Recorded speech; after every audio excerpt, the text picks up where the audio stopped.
आप देख रहे हैं 24 आवर सामने न्यूज़ चैनल सबसे पहले खबरों से। सिवनी मालवा कांग्रेस पूर्व विधायक ओम प्रकाश रघुवंशी ने थाना सिवनी मालवा पहुंचकर थाना प्रभारी जितेंद्र सिंह यादव से चर्चा की एवं आदिवासी महिला ने जनपद उपाध्यक्ष राम रघुवंशी पर लगाए आरोपों पर ओम प्रकाश रघुवंशी ने थाना प्रभारी जितेंद्र सिंह यादव से चर्चा करते हुए स्पष्ट जांच की मांग की है एवं पूरी घटना को स्पष्ट रूप से बताने एवं मामले को गंभीरता से लेने की बात कही। ओम रघुवंशी ने कहा कि दूध का दूध और पानी का पानी हो और दोषियों को बख्शा न जाए एवं उन्हें कड़ी से कड़ी सजा दी जाए। इसी समस्त मुद्दे को लेकर थाना प्रभारी से चर्चा की एवं बी जमानी की समस्त ग्रामवासी एवं कांग्रेस कार्यकर्ता इकट्ठा होकर थाना सिवनी मालवा पहुंचे और जमीनी विवाद मामले को स्पष्ट रूप से जांच करने की मांग की गई। जो दोषी हो उन्हें कड़ी से कड़ी सजा दिलाने की मांग ग्रामीण एवं कांग्रेस कार्यकर्ताओं के द्वारा की गई। सिवनी मालवा से अरुण कश्यप की खास खबर। इस मुद्दे को लेकर आज थाने में अभी हमारे जनपद के उपाध्यक्ष भाई राम रघुवंशी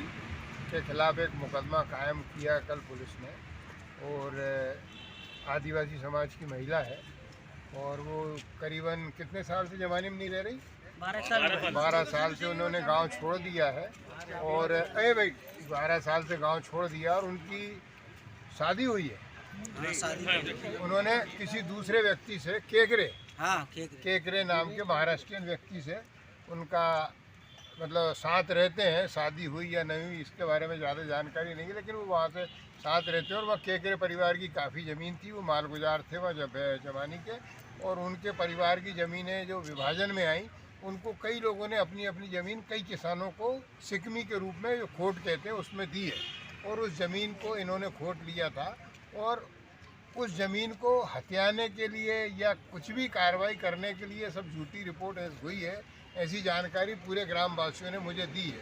और ये सारे ग्रामवासी जो आए हैं इसी मुद्दे पे आए हैं कि इस तरह का कोई वहाँ पर झगड़ा नहीं हुआ, कोई मारपीट नहीं हुई, ना किसी तरह से वो महिला वहाँ पहुँची। लेकिन ये सिर्फ और सिर्फ जो राम भाई ने ज़मीन खोट ली उसका, और उनसे राजनीतिक रूप से प्रतिशोध लेने के लिए, क्योंकि वो जनपद का चुनाव वहाँ से जीते हैं। भारतीय जनता पार्टी के ग्रामीण के मंडल अध्यक्ष को उन्होंने चुनाव हराया है। ये पूरी तरीके से राजनीतिक रूप से इसको रूप दिया जा रहा है, और ये राजनीतिक रूप को हमें नहीं देते हुए हमें न्याय की मांग है। अगर राम भाई ने गलती की हो तो उनको सज़ा दी जाए, अगर किसी ने गलत रूप से रिपोर्ट किए तो उनके ऊपर खिलाफ कार्रवाई हुई है, और कम से कम गांव जाके इसका पूरा इन्वेस्टिगेशन किया जाए। आप पत्रकार साथीगढ़ भी जाए, आप लोग जाएंगे, आप लोगों से भी उम्मीद है। इस समय पत्रकारिता, प्रशासन, शासन, इन सब की जवाबदारी है कि पूरे देश में किस तरह से कानून व्यवस्था का राज कायम हो। आतंकवाद, भ्रष्टाचार और जिस तरह के जो लड़ाई झगड़े, वर्ग संघर्ष की स्थितियां पैदा कर रहे हैं समाज में, उसको दूर कैसे किया जाए।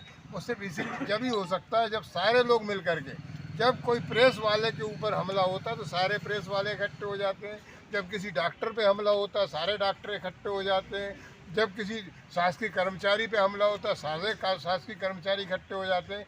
आज अगर किसी किसान के ऊपर हमला होता है तो हम सारे किसानों की जवाबदारी है, हम सब भी इकट्ठा होकर के न्याय मांगें। और न्याय मांगने के लिए इस देश के किसान 365 दिन नई दिल्ली की बॉर्डर पर बैठे रहे, उन्होंने वहाँ प्रधानमंत्री जी से न्याय मांगा। हमको भी यहाँ न्याय मिलेगा ये उम्मीद है, नहीं तो हम भी इसी तरह अपना भोपाल, जमानी से लेके भोपाल तक और जहाँ तक भी यात्रा हो सकती न्याय मांगने के लिए सब जगह जाएंगे, और हर अदालत का दरवाज़ा खटखटाएंगे।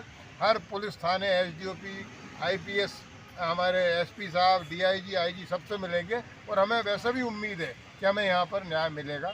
यही हम यहाँ इसलिए आए। कांग्रेस हमेशा से जनहित की लड़ाई लड़ते आई है, और अभी हम देख रहे हैं शहर में बहुत सारी अव्यवस्थाएं हैं, जैसे ब्रिज पर लाइट नहीं जल रहे हैं, उसके कारण लगातार एक्सीडेंट वगैरह हो रहे हैं।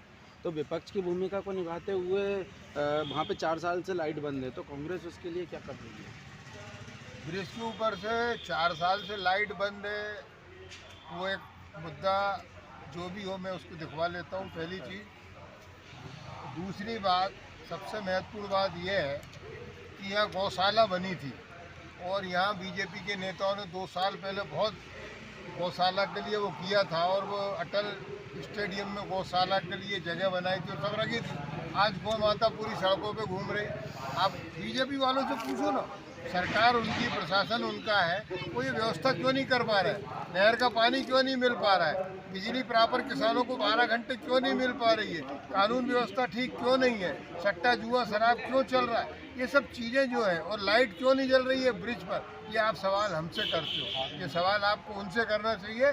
और लाइट की व्यवस्था है तो मैं उसको दिखवा लेता हूँ, मैं उसको 8-10 दिन के अंदर चालू करवा दूंगा। और बोलो राजा भाई, और क्या व्यवस्था सुधराना है? नहीं, लगातार इसके लिए वो लोग परेशान पूछो, हो रहे थे, तो उसको लगाओ फोन, एसडीओ पीडब्ल्यूडी को लगाओ, फोन के कब्जे में है वो। हाँ, और बोलो।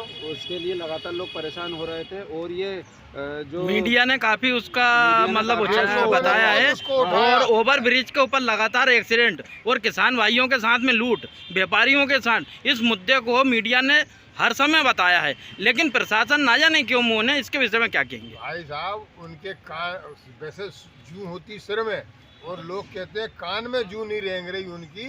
भाजपा वाले सारे नेता सोए हुए हैं, उनके कान में जूं नहीं रेंगेगी।